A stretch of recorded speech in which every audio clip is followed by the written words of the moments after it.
Hello student, welcome to I science. तो आज मैं आपके सामने जो क्वेश्चन लाया हूँ नीट का, वो 2024 का क्वेश्चन है। चैप्टर ग्रेविटेशन है और टॉपिक है एक्सेलरेशन ड्यू टू ग्रेविटी। चलिए क्वेश्चन पढ़ लेते हैं। क्या है? The mass of a planet is 1/10 that of the earth and its diameter is half that of the अर्थ। मतलब प्लैनेट छोटा है अर्थ से, ये समझ सकते हैं। तो उस प्लैनेट पे एक्सेलरेशन ड्यू टू ग्रेविटी क्या होगा? तो थोड़ा कंसेप्ट आपको मैं बता दूं। आप Newton's universal law of gravitation जानते होंगे कि F is equal to G m1 m2 upon r square. ये अपना यूनिवर्सल लॉ ऑफ ग्रेविटेशन है कि नहीं? अगर हम कोई प्लैनेट सपोज अर्थ ले लेते, अर्थ, तो फोर्स का फॉर्मूला हो जाएगा g mass of the earth into mass of the body upon radius of the earth, है ना? क्योंकि अर्थ का जो डिस्टेंस हम लेते हैं उसके सेंटर से लेते हैं ना।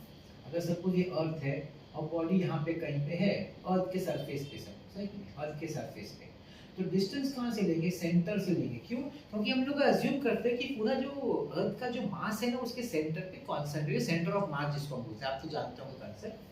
तो ये फॉर्मूला हो गया। अच्छा, फोर्स का फॉर्मूला मतलब मास इनटू एक्सेलरेशन, यहाँ पे ग्रेविटी एक्सेलरेशन तो जी हो जाएगा, तो जी mm अपॉन आर स्क्वायर। तो mm कट गया, तो जी का फॉर्मूला क्या हो गया? स्मॉल जी का फॉर्मूला, ये फॉर्मूला हो गया।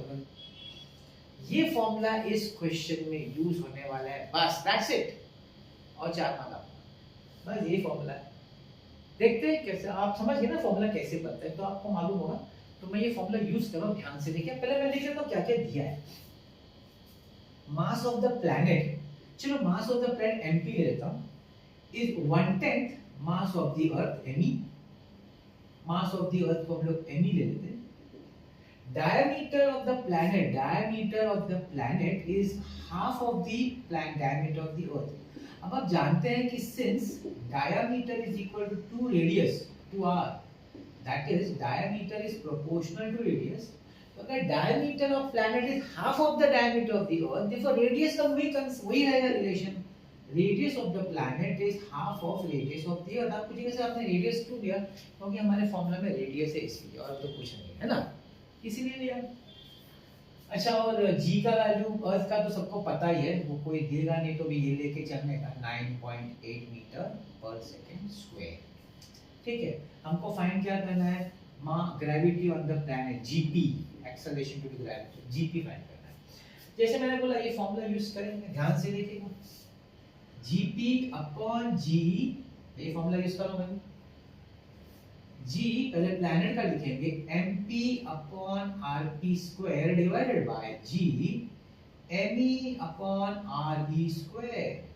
जी और जी कट गया, re ऊपर जाएगा, mp अपॉन me का एक रेशियो बनेगा, mp अपॉन me का एक रेशियो बनेगा, इनटू re ऊपर चला जाएगा, re ऊपर चला जाएगा, तो re upon rp the whole square. I hope आपको समझ में आ गया ना। re को ऊपर ले जाओ, डिनोमिनेटर और न्यूमरेटर में चला गया स्क्वायर।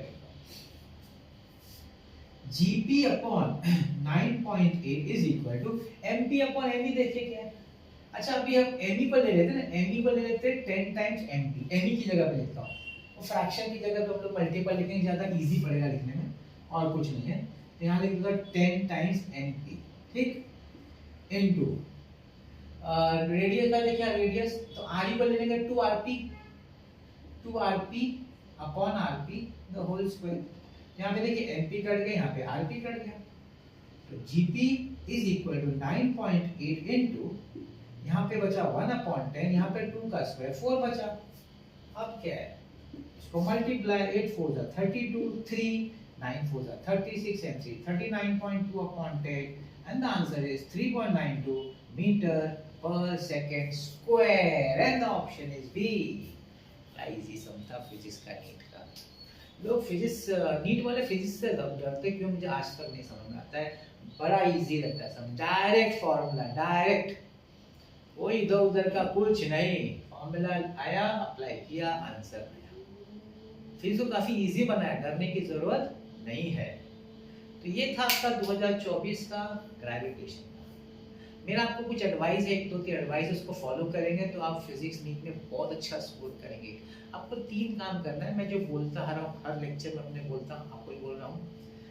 फॉर्मूला बुक बनाइए आप, सबसे पहला काम। जो चैप्टर आपका हो रहा है ना उसका पूरा फॉर्मूलाज क्या क्या फिजिक्स में आता है टर्म्स के साथ अपने हाथों से लिखना है। कोई बुक से देखें कोई प्रॉब्लम नहीं है, अपने हाथों से लिखिए और लिखिए इसका मतलब ये, इसका मतलब ये, सब मालूम होना चाहिए ना आपको।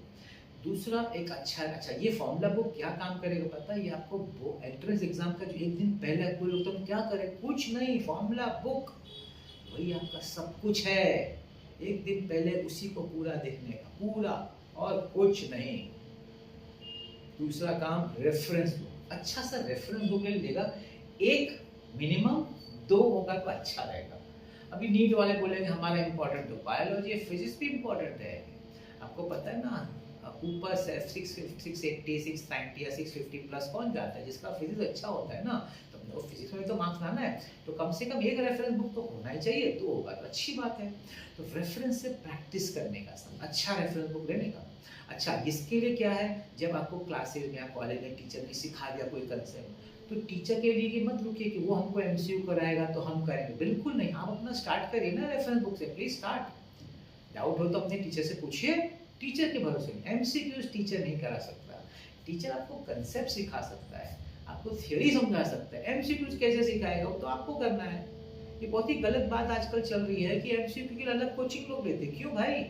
एमसीक्यू कोई नहीं सिखा सकता आपको, कोई जो सिखा सकता है वो सिर्फ कंसेप्ट या थ्योरी सिखा सकता है। एमसीक्यू तो आपको खुद कम करना है समझ के, समझ रहे हैं ना। और तीसरा काम पीवाईक्यूज, पीवाईक्यूज देखने का, सॉल्व नहीं करने का। पीवाईक्यू अच्छा रिपीट होता है क्या? बिल्कुल नहीं। न्यूमेरिक सेम सम तो देखिए, सेम वर्डिंग और ये सब तो बिल्कुल रिपीट नहीं होता। और कंसेप्ट, हाँ आपको पीवाईक्यू से फायदा क्या होगा, पता चले किस तरीके से सम पूछे जाते हैं, कौन से टॉपिक से ज़्यादा पूछे जाते हैं, कौन से टाइप। तो जब रेफरेंस बुक से सॉल्व करें ना प्रैक्टिस, तो आपको वो ध्यान रखने का कि हाँ इस तरह के सम कोई तो उसमें मैं ज़्यादा कॉन्सेंट्रेट करूँ। आई होप आपको मेरा बात समझ में आ रहा है।